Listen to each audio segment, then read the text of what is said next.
Okay, it's such a beautiful day out today that I thought I'd do our third chapter from Number the Stars out here in the beautiful sun. Hey, I just looked up and I see a cloud up there. I haven't seen very many clouds today. Well, anyway, um, chapter 2 was very interesting. It wasn't real super eventful, but we did find out a lot about uh, more about the historical setting in Number the Stars. We found out how Denmark was taken over by the Nazis and some of the hardships they had to endure, even to the point of not having being rationed and not having things like sugar to make some just nice indulgences like cupcakes. We learned about Lisa's death, and we don't really know the whole thing yet, but we do know that she died and that Anna Marie had an older sister that she loved very much, and the death has brought a lot of pain to the family. They haven't even talked about it, but um, her wedding things and everything that had been handmade for her and set aside for her wedding day um, is still in that chest in Anne Marie's room. And so she, every once in a while, she'll just go through it and kind of figure through it and remember her sister. She's probably missing her very much, especially in these days where things are getting much more scary and solemn. So we also learned about someone pretty famous in history, especially in Danish history, and that was King Christian X.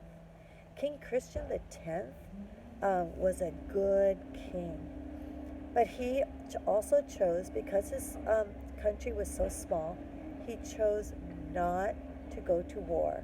And so the Germans did come and occupy the town as soon as they um, chose not to go to war.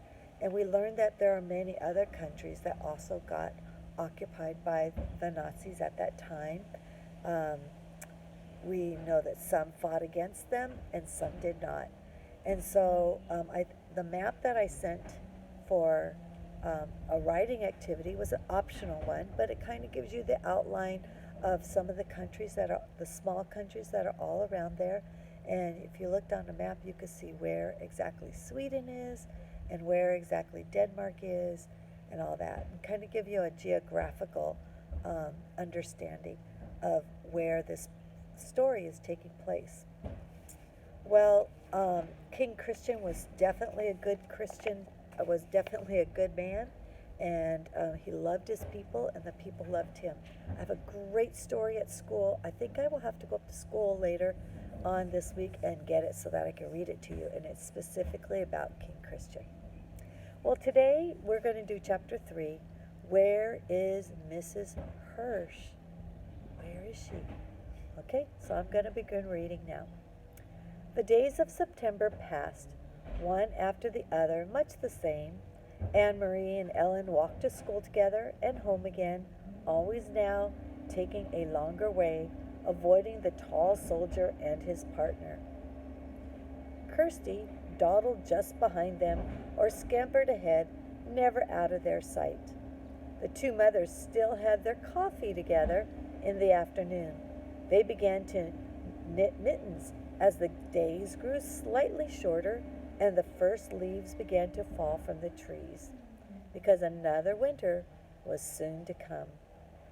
Everyone remembered the last one. There was no fuel now for the homes and apartments in Copenhagen, and the winter nights were terribly cold. And like other families in their building, the Johansons had opened the old chimney and installed a little stove to use for heat when they could find coal to burn. Mama used it too, and sometimes she used it for cooking because electricity was rationed. Now, can you imagine electricity being rationed? That'd be like if they told us we could only use our electricity for just maybe 2 hours each night or something like that. At night, when they would use candles for light, and sometimes Ellen's father, a teacher, complained in frustration because he couldn't see in the dim light to correct his students' papers. Soon we will have to add another blanket to your bed, Mama said one morning as she and Anne Marie tidied up their room. Kirsty and I are lucky to have each other for warmth in the winter, Anne Marie said. Poor Ellen. She has no sisters. She will have to struggle. Oh, she will have to snuggle in with her mama and her papa when it gets really cold, Mama said, smiling. I remember when Kirsty slept between you and Papa.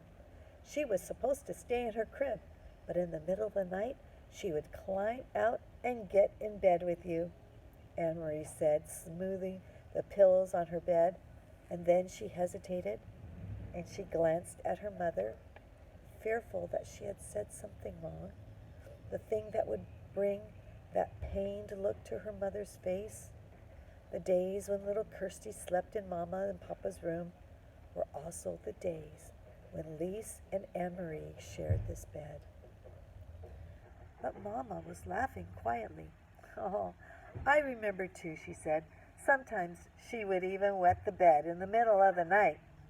I did not, Kirsty said haughtily from the bedroom doorway.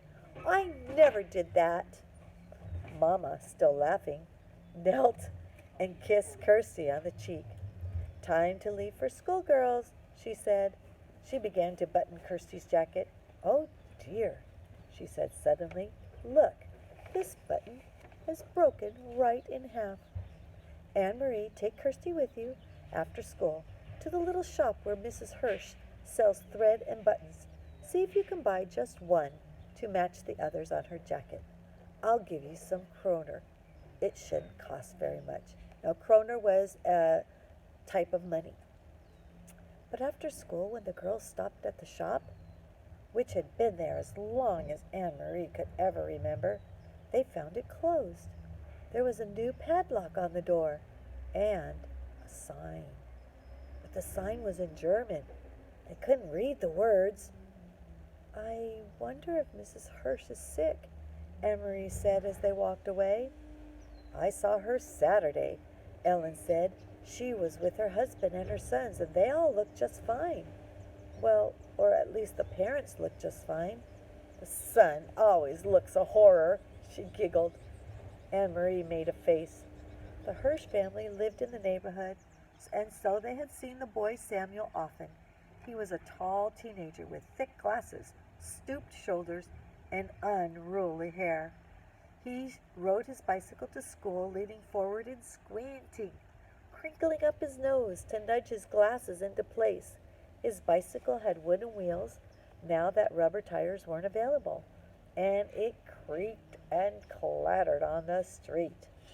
I think the Hirsches all went on vacation to the seashore, Kirsty announced, and I suppose they took a big basket of pink frosted cupcakes with them, Anne Marie said sarcastically to her sister. Yes, I suppose they did, Kirsty replied. Anne Marie and Ellen exchanged looks, and that meant, Kirsty is so dumb. No one in Copenhagen had taken a vacation at the seashore once the war had begun. There were no pink frosted cupcakes. There hadn't been for months. Still, Anne Marie thought, looking back at the shop before they turned the corner, where was Mrs. Herschel? Or Hirsch? The Hirsch family had gone somewhere. Why else would they close up the shop? Mama was troubled when she heard the news. Are you sure? Are you sure? Are you sure? She asked several times. We can find another button someplace, Anne Marie reassured her. Or we can take one from the bottom of the jacket and move it up. It won't show very much. But it didn't seem to be the jacket that worried Mama. Are you sure the sign was in German? She asked. Maybe you didn't look carefully. Mama, it had a swastika on it. You guys know what a swastika is? It's not on this cover, but it's like a broken cross that goes like that. So you have one part that goes this way and the other part that goes that way. And that was a sign for Nazi, for a signal that was Nazi. Her mother turned away with a distracted look. Anne Marie, watch your sister for a few moments. and begin to peel the potatoes for dinner. I'll be right back." "Where are you going, Mama?" Aunt Maria asked. "I just want to talk to Mrs. Rosen." Puzzled, Aunt Maria watched her mother leave the apartment. She went to the kitchen and opened the door to the cupboard where the potatoes were kept. And every night, now it seemed, they had potatoes for dinner and not very much of anything else. Now, let's see. I think, yeah, I think we'll take a little break right there, and then we'll come back and we'll read the rest of the chapter. See you in a bit.